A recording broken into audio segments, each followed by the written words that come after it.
బుచ్చిబాబు గారు.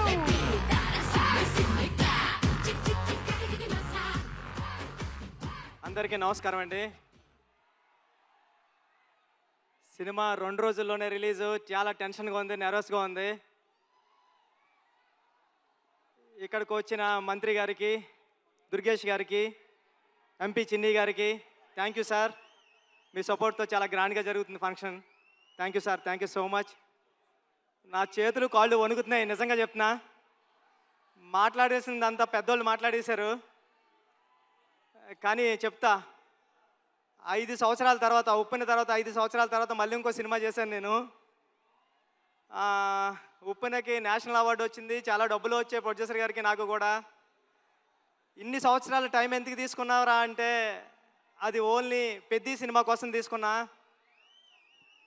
ఇక్కడే ఉప్పిన టైంలో నాకు విజయవాడలో చాలా మంచి అనుబంధం ఉంది. ఒక్క నిమిషం మాట్లాడేస్తాం, ఫటఫట్లాడతా. చరణ్ సార్ వచ్చేస్తారు నెక్స్ట్.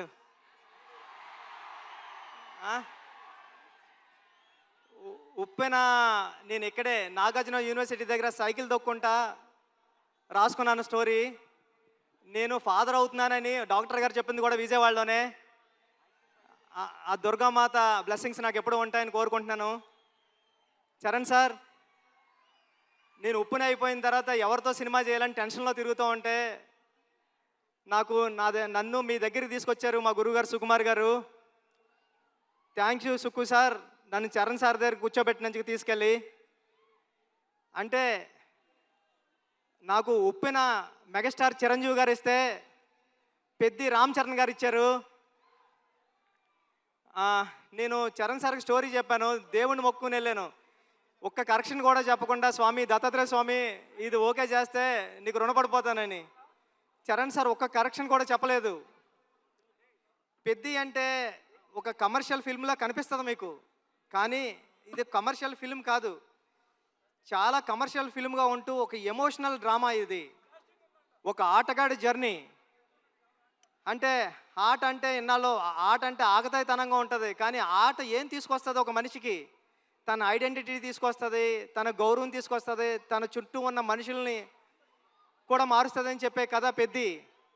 అంటే పెద్ది అంటే అలలా ఎగసపడిన మనిషి కథ కాదు, పడినా లేచిన మనిషి కథ పెద్ది. టెన్షన్గా ఉంది.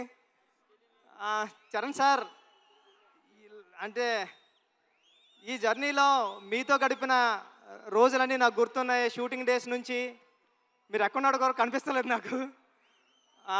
షూటింగ్లో నేను కొత్త, అంటే సెకండ్ ఫిల్మ్కే ఒక స్టార్ హీరో డైరెక్టర్ నమ్మివ్వడం అంటే మామూలు విషయం కాదండి. ఉప్పిన అయిపోయిన తర్వాత, చాలా హిట్ అయిపోయిన తర్వాత చాలామంది అసిస్టెంట్ డైరెక్టర్స్ హైదరాబాద్లో కనిపించినప్పుడు కానీ కాల్ చేసి నాకు మాట్లాడారు, అన్న ఇంటికి వెళ్ళిపోతారనుకుంటే మా అమ్మ మా నాన్న ఇంకొక 2-3 సంవత్సరాలు ట్రై చేయరా, బుచ్చిబాబు లాంటి ఓడే డైరెక్టర్ అయ్యారంటే మీరు అవుతారని. అలాగా అంటే ఒక రెండో సినిమా డైరెక్టర్కి ఒక పెద్ద సినిమా స్టార్ డైరెక్టర్ సినిమా ఇవ్వడం అంటే మామూలు విషయం కాదు సార్. నన్ను నమ్మారు, నా కథను నమ్మారు. అంటే ఒక నిజాయితీగా ఒక కథ రాస్తే, పెద్ద కథ ఒక దర్శకుడు రాస్తే, ఒక నిజాయితీ గల హీరో ఆ కథను నమ్మి చేస్తే ఏంటి అన్నది పెద్ద తెలుస్తుందండి. పెద్ద నేను రోజు చూస్తున్నా, ఇప్పటికి నేను 50 టైమ్స్ నుండి 100 టైమ్స్ చూసా. పెద్ద చూసిన ప్రతిసారి సెకండ్ హాఫ్లో లాస్ట్ 40-50 నిమిషాలు నేను ఎమోషనల్ అయిపోతా, నా కళ్ళంటే నీళ్ళు వస్తాయి. సేమ్ టైము నా చుట్టుపక్కల చూసిన వాళ్ళు కూడా అదే చెప్తున్నారు. వాళ్ళు చాలా ఎక్కువ చెప్పారు, నేను చెప్తే బాగోదని చెప్తలేదు. చాలా మంచి సినిమా తీసావురా, చాలా బాగుంటుంది సినిమా, అందరూ చూస్తారు అని చెప్తున్నారండి. ఈ సినిమా June 4th రిలీజ్ అవుతుంది. ఫ్యామిలీస్తో వెళ్ళండి, మీ కిడ్స్ని తీసుకుని వెళ్ళండి. అంటే పెద్ద అంటే ఒక ఆటంకం వస్తే ఆగిపోయే ఒక కుర్రోడి కథ కాదు, ఎన్ని ఆటంకాలు వచ్చినా ముందుకు సాగే కుర్రోడి కథ. నేను 9th క్లాస్లో ఉన్నప్పుడు చదువుకున్నా, పట్టుదల ఉంటే సాధించలేనిది లేదని. 10th క్లాస్ నాన్ డీటెయిల్లో ఉండేది. అలాగ పట్టుదల ఉంటే ఏమి సాధించవచ్చు అంటే చాలా ఇన్స్పిరేషనల్ స్టోరీ పెద్ద జర్నీ. పెద్దిగాడికి విజయం చాలా ఈజీగా దక్కలేదు, చాలా స్ట్రగుల్తోనే విజయం సాధించాడు పెద్దిగాడు. కానీ ఆ సాధించిన విజయం ఎలా ఉంటుంది అన్నది రేపు పెద్ద థియేటర్లో చూద్దరు. కానీ థ్యాంక్ యూ చరణ్ సార్, నన్ను నమ్మినందుకు, నాకు ఈ సినిమా ఇచ్చినందుకు. మిమ్మల్ని లైఫ్లో ఎప్పటికీ మర్చిపోను, మీకు రుణపడి ఉంటా సార్ ఎప్పటికీ. Thank you sir, thank you. Janhvi madam, thank you. ఈ సినిమాకి మేమందరం మట్టిలో రస్టిక్గా ఉంటే మీరు తీసుకొచ్చి కలర్ యాడ్ చేశారు. మీ మదర్కి మేమందరం పెద్ద ఫ్యాన్స్. మీ పర్ఫార్మెన్స్ ఎలా ఉంటుందంటే ఒక్కొక్క సీన్లోని ఒక మగరాయిల్లాగా ఉంటుంది, ఒక హీరోయిజం ఉంటుంది మీ పర్ఫార్మెన్స్లో. ఈ సినిమాలో చాలా మంచిగా యాక్ట్ చేశారు. ఈ అచ్చియమ్మ క్యారెక్టర్ని కూడా మర్చిపోవడం అంత ఈజీ కాదు. క్లైమాక్స్లో మీరు చేసే ఆ పెర్ఫార్మెన్స్ కానీ అన్నీ.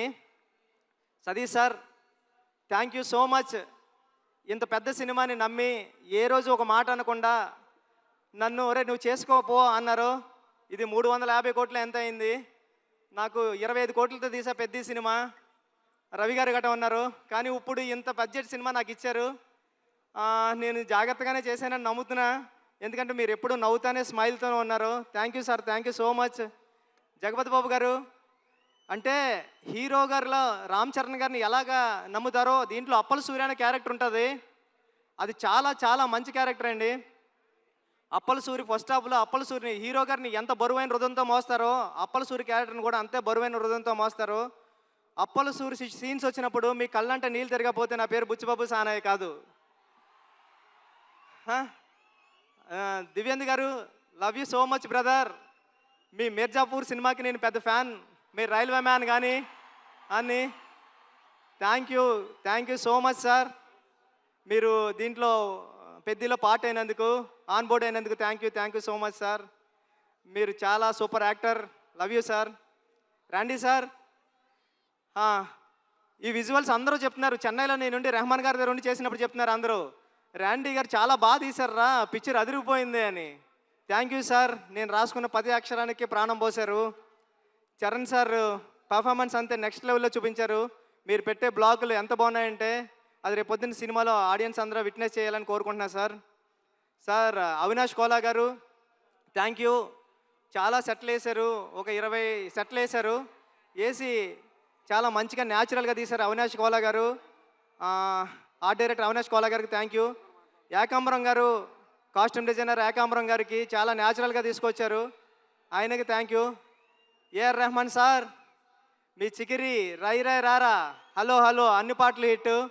బ్యాక్గ్రౌండ్ స్కోర్ మీరు కొట్టినప్పుడు చాలా స్టైలిష్గా చాలా మాస్గా ఉంది. Love you sir.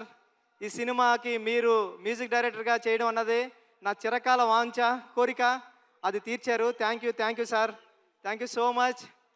Charan sir, మళ్ళీ once again love you sir. మీరు లేకపోతే బుచ్చిబాబు లేడంతే. పెద్ద మీరు నాకు ఇచ్చారు.